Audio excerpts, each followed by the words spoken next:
Welcome to বৈঠকি educational institution. আমি রজত সাহা আপনাদেরকে যেটা পড়াবো সেটা হচ্ছে, সামনে তোমাদের পিএসসি এবং এসএলএসটি রয়েছে, সেই জন্য লাইফ সায়েন্স সেকশনটা দেখব। এবার লাইফ সায়েন্স সেকশনটা বিশাল বড় ইলাবোরেটিভ একটা সাবজেক্ট। এটাকে মেনলি তিনটে সাবসেকশনে আলোচনা করা যেতে পারে।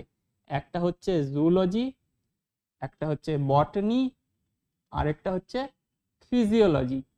ওকে, লাস্ট 2015-এ যে পিএসসিটা হয়েছিল তোমাদের অ্যাসিস্ট্যান্ট টিচারের জন্য, সেখানে কিন্তু প্রত্যেকে আলাদা আলাদা সাবজেক্টে কম্পিট করেছে। মানে যে জুলজি সে জুলজির কাট অফ ক্লিয়ার করেছে, যে বটনির সে বটনির কাট অফ ক্লিয়ার করেছে, এবং যে ফিজিওলজি সে ফিজিওলজির কাট অফটা ক্লিয়ার করেছে। এবং সবাই ইন্টারভিউতে ডাক পেয়েছে এবং সেখান থেকে যে যার মতন বেছে নেওয়া হয়েছে এবং সেটা র্যান্ডাম হয়েছে।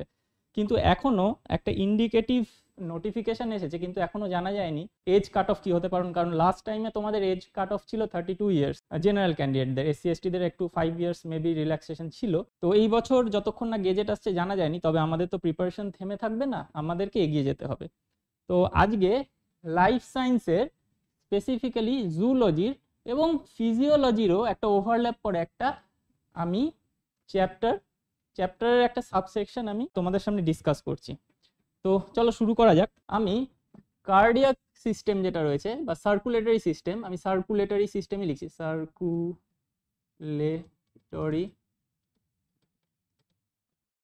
সিস্টেম। যে ব্রড টপিকটা রয়েছে তার মধ্যে অনেক কিছু রয়েছে। তাদের মধ্যে হার্ট পড়ানো হবে, ব্লাড ভেসেলস পড়ানো হচ্ছে, কিভাবে হার্ট বিট জেনারেট হয় সেগুলো পড়ানো হচ্ছে। আমি তার মধ্যে একটা অংশ পড়াবো কিভাবে আমাদের এই সিস্টেমটায় ব্লাড প্রেশার কিভাবে রেগুলেট হয়, কিভাবে নিয়ন্ত্রণ হয়, এবং সেইটা শুধু সার্কুলেটরি নয়, কিছুটা রেনাল সিস্টেমের সাথেও ওভারল্যাপ করে। রেনাল মানে যেটার মধ্যে আমরা কিডনি নিয়ে আলোচনা করব, কিডনি, নেফ্রন, এইসব নিয়ে আলোচনা করব। ওকে, তো চলো সরাসরি শুরু করা যাক। সিস্টেমটার নাম হচ্ছে renin angiotensin aldosterone system, rash. এই র্যাসটাকে অ্যাব্রিভিয়েশন এরকমই লেখা হয়, তোমাদের টেক্সট বুকে RASS করেই জানতে পারবে। এর প্রত্যেকটা হচ্ছে এক একটা কম্পোনেন্ট, এই পুরো জিনিসটার একটা সাবপার্ট। ধরো হঠাৎ করে আমাদের ব্লাড প্রেশার কোনোভাবে ফল করে গেল, ধরো আমাদের শরীরের কোনো অংশে কেটে গেল, বা আমাদের কোনো জায়গায় হ্যামারেজ হয়েছে, মানে শরীরের ভেতরে রক্তক্ষরণ হচ্ছে এবং ব্লাড আমাদের প্রচুর শরীর সার্কুলেটরি সিস্টেম থেকে বেরিয়ে যাচ্ছে। তাহলে কি হবে? ব্লাড ভলিউমটাও কমে যাবে এবং সাডেনলি আমাদের একটা প্রেশার ড্রপ করবে। এবার যখনই প্রেশারটা ড্রপ করবে, ফার্স্ট আমাদের শরীরে অনেকগুলো রিসেপ্টর বা গ্রাহক রয়েছে। অনেকগুলো কি রয়েছে? রিসেপ্টর বা গ্রাহক বাংলায় বলে। তোমরা যখন কোশ্চেন দেখবে, পিএসসি হোক বা এসএলএসটি হোক, তোমরা ইংলিশ কোশ্চেনের সাথে একটা বেঙ্গলিও দেখতে পাবে, সেটাও একবার একটুখানি ফলো করে নেবে। তাহলে টার্মগুলো তোমরা যদি রিসেপ্টর জানো, গ্রাহক না জানো, তাহলে কিন্তু তোমাদের বিপদ হয়ে যাবে। তো আমাদের শরীরে অনেকগুলো রিসেপ্টর রয়েছে, এগুলোকে বলা হয় ব্যারো রিসেপ্টর, যারা আমাদের শরীরে প্রেশার সবসময় চেক করছে। তো আমাদের কিডনির মধ্যে, আমাদের কিডনিটা আমি এঁকে ফেলি, এই হয়েছে আমাদের কিডনি। আমাদের কিডনির মধ্যে রয়েছে নেফ্রন, তোমরা ক্লাস 9-10 থেকেই পড়ে আসছো। সেই কিডনির মধ্যে কিছু সেল বা কোষ রয়েছে, যেগুলোকে বলা হয় জাক্সটাগ্লোমেরুলার সেল বা কোষ। আমি শর্টে জেজি লিখলাম, এটাকে বলা হয় জাক্সটাগ্লোমেরুলার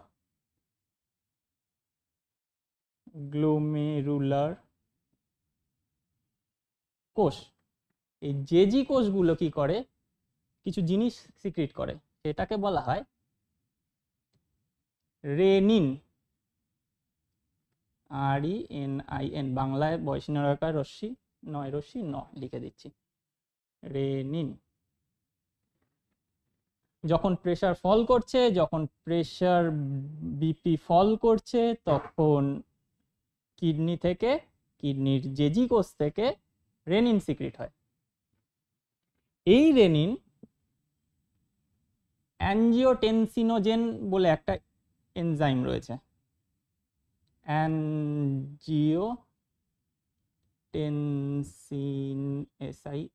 টেনসিনোজেন বলে একটা এনজাইম রয়েছে।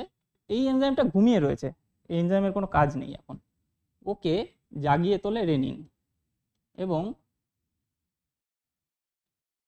তৈরি করে অ্যাঞ্জিওটেনসিন 1, রাইট? আচ্ছা, প্রশ্ন হচ্ছে অ্যাঞ্জিওটেনসিনোজেনটা কোথা থেকে এলো? অ্যাঞ্জিওটেনসিনোজেনটা তৈরি হয় আমাদের শরীরের সব থেকে বড় যে অঙ্গ, যেটাকে আমরা যকৃৎ বা লিভার বলি, সেখান থেকে। তোমাদের সুবিধার জন্য আমি এঁকে দিলাম। তাহলে লিভার থেকে অ্যাঞ্জিওটেনসিনোজেনকে রেনিন অ্যাঞ্জিওটেনসিন 1-এ কনভার্ট করলো। এইবার এই অ্যাঞ্জিওটেনসিন 1-কে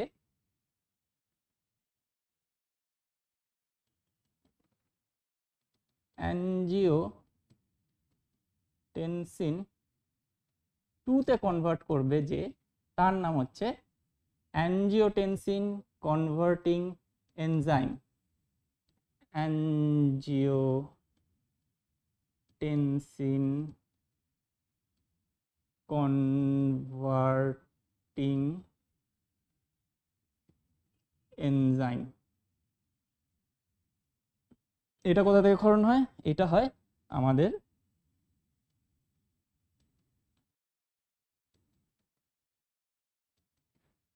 লাংস বা ফুসফুস থেকে।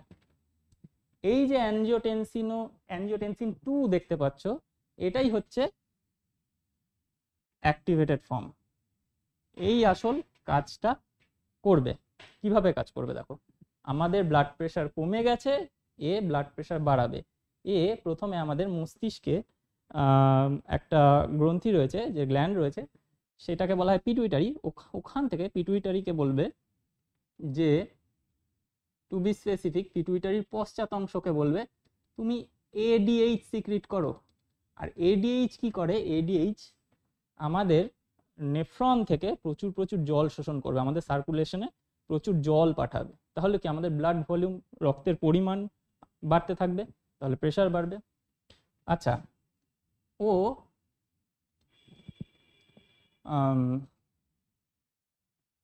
কিডনিকে, এইখানে কিডনির মাথায় একটা গ্রন্থি রয়েছে যেটাকে বলা হয় অ্যাড্রিনালিন। এই জায়গাটা, এই অ্যাড্রিনালিনকে বলবে তুমি অ্যালডোস্টেরন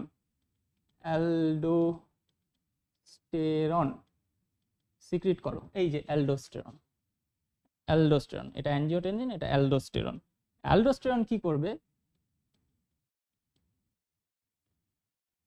এই নেফ্রনে প্রচুর সোডিয়াম শোষণ করবে। আর তোমরা জানো সোডিয়াম হচ্ছে একটা সল্ট, যেখানেই সল্ট ঢোকে সে তার পিছু পিছু জলও ঢোকে। অর্থাৎ যদি নেফ্রন সোডিয়াম শোষণ করতে পারে, তাহলে জলও রক্তে চলে আসবে। ঠিক আছে, তাহলে আবার সেই রক্তের ভলিউম বাড়লো। তো আর একটা করে, সেটা হচ্ছে আমাদের হার্ট রয়েছে, হার্ট বা হৃৎপিণ্ডের পাম্প ধীপ ধীপ ধীপ ধীপ করে, যে বিটিংটা বাড়িয়ে দেয়। বিটিংটা বাড়িয়ে দিলে কি হবে? আমার শরীরে বেশি পরিমাণে রক্ত আসতে শুরু করবে, এবং আমাদের যে রক্তবাহ বা ব্লাড ভেসেল রয়েছে, আমি ব্লাড ভেসেলটাকে একে বুঝিয়ে দিচ্ছি। এই ব্লাড ভেসেলকে কি করবে?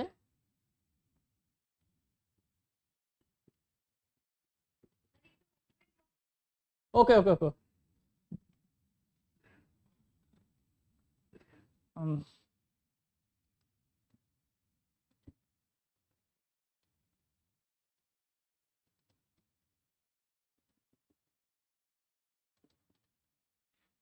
এটা হচ্ছে আমাদের ব্লাড ভেসেল বা রক্তবাহ। রক্তবাহকে কি করবে? স্কুইজ করবে, চেপে ধরবে। তোমরা একটা জলের পাইপকে চেপে ধরলে যেরকম দেখো ফোর্সে জল বেরোতে থাকে, অর্থাৎ সেখানে প্রেশার বেড়ে যায়। অর্থাৎ এইভাবে ব্লাডের ভেসেলগুলোকে যদি চেপে দেওয়া হয়, এই ঘটনাটাকে বলা হয় ভ্যাসো কনস্ট্রিকশন। আচ্ছা, আমি বাংলায় লিখে দিচ্ছি, ভ্যাসো কনস্ট্রিকশন। এবং আলটিমেটলি এই চারটে ঘটনা যখন ঘটে যাবে তখন কি হবে, আমাদের ব্লাড প্রেশার অটোমেটিক্যালি বেড়ে যাবে। আমি একবার রিপিট করে দিই, আমাদের ব্লাড প্রেশার হঠাৎ করে কমলো, আমার কিডনিতে জেজি সেল, জেজি কোষ রেনিন সিক্রিট করলো, রেনিন অ্যানজিওটেনসিনোজেনকে অ্যানজিওটেনসিন 1-এ কনভার্ট করলো। আচ্ছা, অ্যানজিওটেনসিন 1 কে ফুসফুসে আছে একটা এনজাইম যার নাম অ্যানজিওটেনসিন কনভার্টিং এনজাইম বা ACE, সে অ্যানজিওটেনসিন 2-তে কনভার্ট করলো। এ অ্যাক্টিভ হয়ে গেল। এ চারভাবে কাজ করে। এ হার্টবিট বাড়িয়ে দেয়, ব্লাড প্রেশার বেড়ে যাবে। ও অ্যালডোস্টেরনের সিক্রেশন বাড়িয়ে দেয়। ও তার ফলে কি হবে, নেফ্রন প্রচুর প্রচুর সল্ট বা সোডিয়াম আয়ন শোষণ করবে, যার পিছু পিছু জল ঢুকবে, সেটাও আমাদের ব্লাড প্রেশার বাড়াচ্ছে। আমাদের ADH সিক্রেশন বাড়িয়ে দিচ্ছে পিটুইটারি, যেইটা আমাদের নেফ্রনে জল শোষণ বাড়িয়ে দেয়, যেটার কম ক্ষরণ হলে আমাদের যেটা হয় ডায়াবেটিস মেলাইটাস যেটাকে বলা হয়। আচ্ছা, আরেকটা কি করে, আমাদের যে রক্তবাহ রয়েছে রক্তবাহটাকে চেপে ধরে বা ভ্যাসো কনস্ট্রিকশন করে, তাহলেও ব্লাড প্রেশার বেড়ে যায়। তো এই হলো র্যাশ সিস্টেম। তোমাদের যদি কোনো প্রশ্ন থাকে জিজ্ঞেস করতে পারো।